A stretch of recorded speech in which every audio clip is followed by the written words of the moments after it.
Turn, if you would, please, turn with me to 1 Peter chapter 5. 1 Peter chapter 5. 1 Peter chapter 5. Starting in verse 6. There is hope in God. Did you know that? Did you know that if there's one thing that everyone needs, it's hope? God designed that actually as to be an attribute of our lives. Everybody, in fact, one of the things that causes people sometimes to fall is losing hope.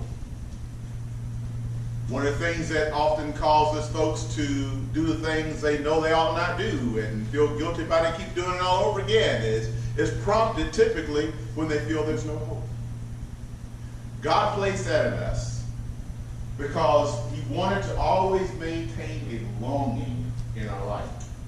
But the thing is the longing he wants us to have is not for the things of this world, but for that hope of glory. That longing, that prompting of your life, that there's something better, there's something more, it's not here.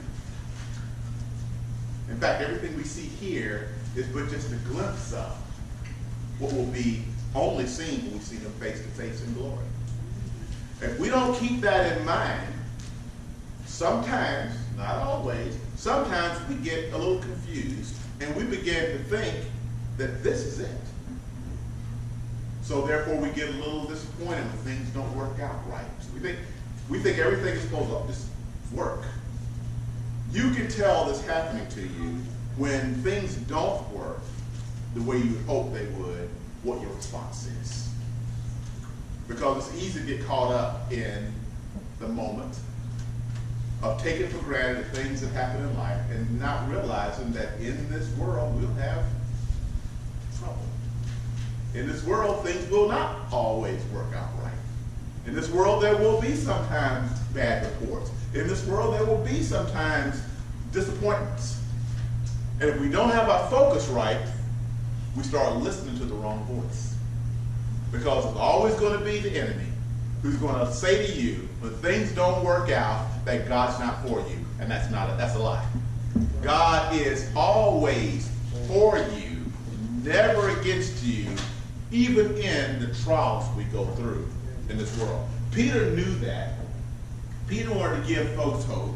And so he said, when you find yourself in uncertain times, when you're not sure what's happening, things aren't working out the way you hope they would, and you find that disappointment is starting to creep in, remember this. Verse 6. Humble yourselves under God's mighty hand, that he may lift you up. Don't miss this in due time. Please, in Ephesians there is Paul talked about this concept called kairos. And kairos means in God's time.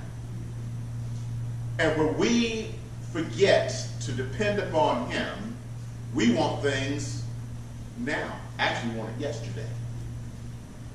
And we miss the promise of being able to hold on to the beauty of God's time. In the memorial service yesterday, the minister, who was actually a relative of the family, she spoke for a few minutes. And there was a word she spoke of that really stuck with me. And that word was patience. And she talked about how in times of uncertainty, and things aren't working out right, or you have challenges in life, that the greatest virtue we can have is patience. We need to have patience with each other. We need to have patience with those whom are yet to know him. We need to have patience when we're waiting on God. And then she also talked about how in 1 Corinthians 13, that is actually the epitome of love. Love is patience. So he says here, as you humble yourself under God's mighty hand, to recognize God's time, to depend upon him, and do what in verse 7? Cast all the things. Ooh, he didn't say cast the problem. He says cast all anxieties on him. Why? Because he cares for you. Paul said, didn't he? He said in Philippians chapter 4, he said, be anxious for nothing. He said, in fact, I want you to rejoice in the Lord always. Even in the midst of when things aren't working out right, rejoice in the Lord always. He said, again, I'm going to tell you with exclamation point, rejoice. Why? Because the Lord is near. He's got you. Don't be anxious about anything. But again, same thing saying here, that casting your care in all things with prayer, with petition and thanksgiving to do what? Let those requests be known to God, and what will he give you? Peace that transcends all understanding. Again, verse 8, 1 Peter 5, be self-controlled and alert, because your enemy, the devil, is prowling around like a roaring lion, looking for someone to devour. It is in that point of desperation that he creeps in and tries to get us to cast ourselves down. I wrote this down. Jesus has the ultimate authority in our lives. You don't. Jesus has the ultimate authority in our lives. In fact, Philippians 2:8 says this, and being found in the appearance of men, he humbled himself to be obedient to death, even to death on the cross. Verse 9, therefore God did what? Exalted him to the highest place and gave him a name that's above every name. Also wrote this, God cares about your concerns. Whatever it is that you're going through, be it something big, be it something small, whatever it is that is weighing on you, God cares about that too. Yes, he cares about the big stuff, but there's nothing that we care about that is too small for God to care about as well. He cares for you. He cares about you. He cares about the things that you care about. I love the way the psalmist said this in Psalm 55:22. Cast, really, that's line the same thing Peter said. Cast your cares on the Lord. He will sustain you. He will never let the righteous fall. He's got you. And you realize that we won't have cares if we don't have problems. Who cares when everything is working out well? Who has a worry when things are all right? Who worries when there's nothing happening that's a problem? So therefore, cares come when there is something we stand in need of. And that's why it says here, be careful, because if you misalign your cares, you'll find yourselves trying to accomplish it on your own or giving up and losing hope. As a result, you begin to fall. And here, God promises in Psalm 55, he cares about you, he will sustain you, and he will not let the righteous fall. I want you to be encouraged with that, because somebody today could have a care. Somebody today could have a problem that they think is too big for God. Some people may have a problem that they don't do patience well. It's not that they don't trust God, but he's taking too long. That happens. There's some people, because it's been a while.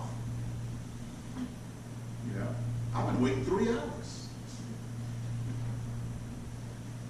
Some of us have been waiting 3 years, 10 years, 20 years.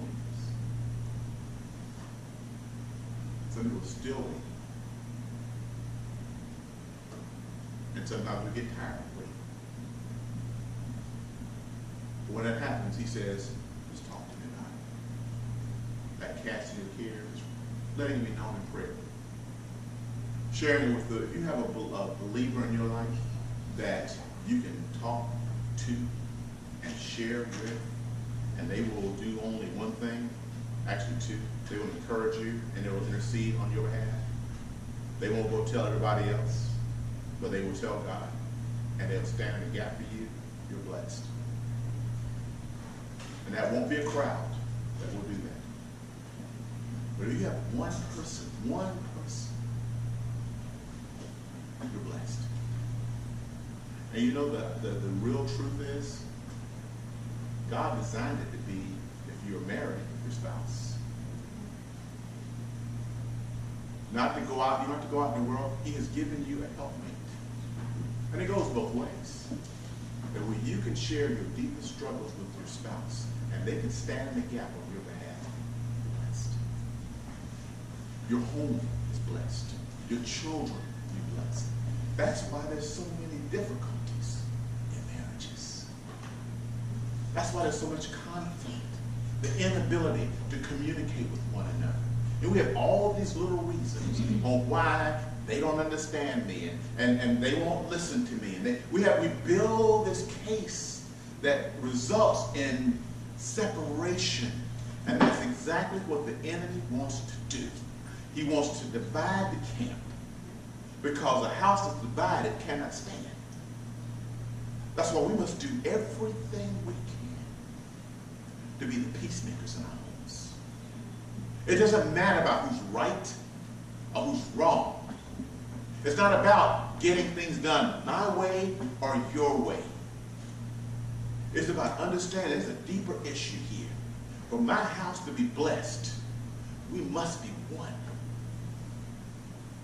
That's what God said. He said the two shall become one flesh.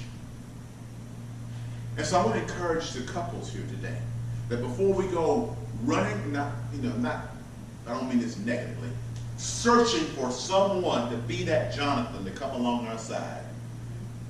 Build that relationship in your home with your spouse, where you can have that conversation and communicate with one another about the things that matter most, so that God can use that to bless you, and you can stand in the gap for one another.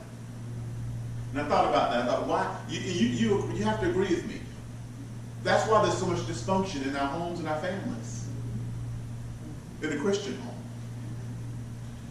Because that's exactly what Satan wants to do. He wants to sow discord, keep us fragmented, keep us separated, so we're not talking to one another, but just praying for one another. We're not standing in the gap. We're not on one accord. Our children are there. It flows downhill. And I want you to encourage with that. If you want to know who you should be closest to, if you are married, let it be your spouse. Right. He goes on to say here, in verse 8 again, because he's looking for someone to devour. Resist him, verse 9. Stand firm in the faith. Why? Because you're not going through anything that others aren't also going through as well. You know that your brothers throughout the world are undergoing the same kind of suffering. I think the Ecclesiastes says there's nothing new under the sun. There's not. Whatever you are going through, someone else has gone through it or is going through it as well. In fact, that's what God really wants for us to do when we do find that there's those who are going through something we have gone through. Share what God has done in that situation in your life. That's a testimony, by the way. And God He has this unique way, doesn't He, of placing us in the paths of others. And you're not really planning for it, but you find all of a sudden you're given this opportunity to share the promises of God in the lives of people that God allows to walk past you. Be careful that you don't allow yourself to be so busy that you miss the opportunity to give others something. I wrote this down. Therefore, do not give way to doubt and fear. Isaiah 41:10 says, do not fear. For why? For I am with you. The same thing Peter said. I wonder why is it the same thing that he said here? Is he saying it because of the same God, about the same Holy Spirit said the same thing? His promises have not changed. Maybe the same thing he said to Isaiah is the same thing he said to Paul, and the same thing he said to Peter, and it's the same thing he's saying to you. You realize he's the same God yesterday, today, and forever. And if you really, to me, it's a pause point here, to just remind myself of the timeline and seeing the promises, that the same promises he wrote to Isaiah are the same promises that Christ gave to his disciples. That's the same promise that they gave to the church. And it's the same promise that we give for ourselves today. God is for you, and he's not against you. And so he says, do not fear. You do not have to be dismayed, for I am your God. I will strengthen you and help you. I will hold you up with my righteous right hand. Therefore, you are not alone in your struggles. What do? Galatians 6, carry each other's burdens. That's what I was speaking about a few minutes ago, about people coming through your life, not being too busy to be a blessing. Carry one another's burdens, Galatians 6:2. And in this way, you are fulfilling the promises of God. Back to verse 10. And the God of all grace. So what? When we humble ourselves, when we place all our cares upon him, when we find ourselves to be self-controlled because we know the enemy is desiring to destroy us, when we make the decision to build our homes up and we build each other up and not tear each other down, what happens in verse 10? The God of all grace, who called you to his eternal glory in Christ. This is the hard part. This is the hard part. This is the hard part. After you have suffered a little while. Now that's hard. We don't want that peace. But the point that's trying to be made here is that the things we go through, God allows it not to hurt us, but to bless us. As I saw this and thought about this suffering for a little while, I thought about being a parent and my kids. We love our kids. But in loving our kids, we can't give them everything they ask for or let them do everything they want to do. We can love and want to provide. We want to provide. Any parent, right, that loves their children, their ultimate desire is to do what? To give them what they want, to see them happy, to encourage. We don't. We want to provide for them. We want to meet their needs. We want to care for them. We don't want them wanting for things. That's what a good parent would want to do. But there are certain things in life that they may want to go someplace that you know they ought not go, and so therefore, because you love them, you have to tell them no. And for them, that's suffering.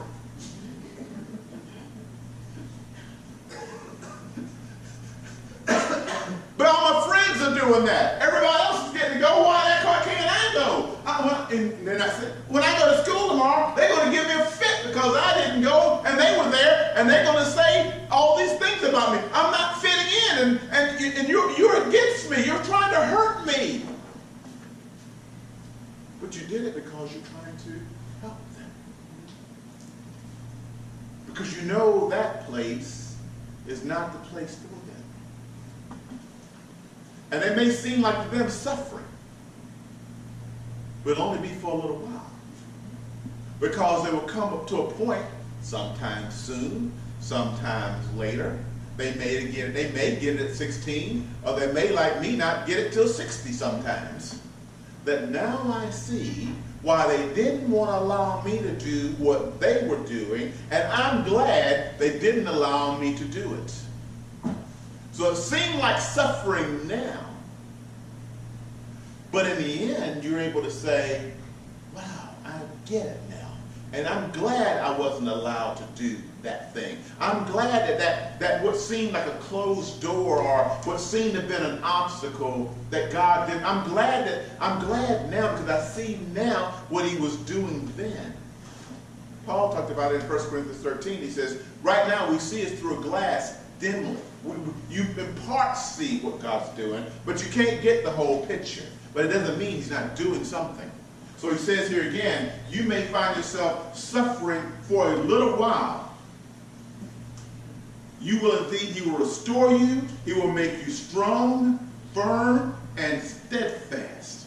Therefore to him be power forever and ever. And he asked us, will we all agree about that with amen? Last thing I wrote down. God is the builder of brokenness. And I want you to be encouraged by that today, because life does at times create circumstances that can wear us out. And brokenness is a strong word. It really is. Hebrews 3:4 says, for every house is built by someone, but God is the builder of everything. No matter what you're going through, God's got you. he'll make you whole. There's a house in my neighborhood. I've been a carpenter all my life since I was a child. And it's one thing I always enjoyed doing or watching is homes being built or remodeled. And this house was in terrible shape. It had been let go. Cats had cats, and the cats had messed. The house was, when you went in that house, it would take your breath away. It was terrible. Sagging ceilings, rotting on the outside. It was not a home anybody could move into. Somebody bought the house, and now they're in the process of remodeling it. And every day now when I pass by, I have to see the progress that's being made. What was interesting, not interesting, I get it. The first thing that has to be done is everything that's rotten has to be removed. So they just couldn't come in and paint over what was there. There was a lot that had to be ripped out. In fact, the inside, they say, has now been taken back down to the studs. And everything had to be removed that was not right first in order to be able to go back and restore what will be something that will be appreciated later. And even in that process, they're putting a new front on it. And they're so, whoa, that's different. That changed everything. But we are like that house. Because we allow the things of this world, to come in that in some areas of our life are rotten. It's not right. And sometimes we just want to paint over it. I've done that before on some things in the natural world, trying to cover over something. But you know what's interesting?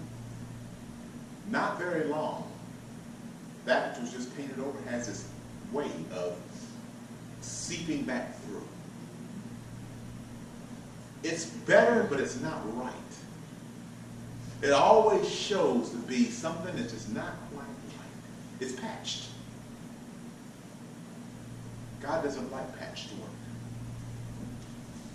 And so the suffering concept, sometimes what's happening, God is ripping out the things that's rotten. Because he doesn't want that old house, no, you're the temple of God, to stay the same. And so we're so torn up on the dumpster and the rubble that's in the yard that's come out. Like those carpenters, they're not looking at the dumpster and the rubble. In fact, they're waiting for that to get hauled off. They see what's yet to be, the new house. That's how God sees you and me. He sees the new house. And sometimes it may be that the suffering we're going through is ripping out the things that shouldn't be. But don't be discouraged, because he's going to replace them with things that should be, so that you will be better than you ever were before. Be encouraged. God's got you. And every day I pass by that house, well, I see the house. I guess I'm weird. I see it in a different way. It's a reminder that we're all a work in progress, and he's not finished. There's hope in God. Just hold on, because he's got a good plan for you.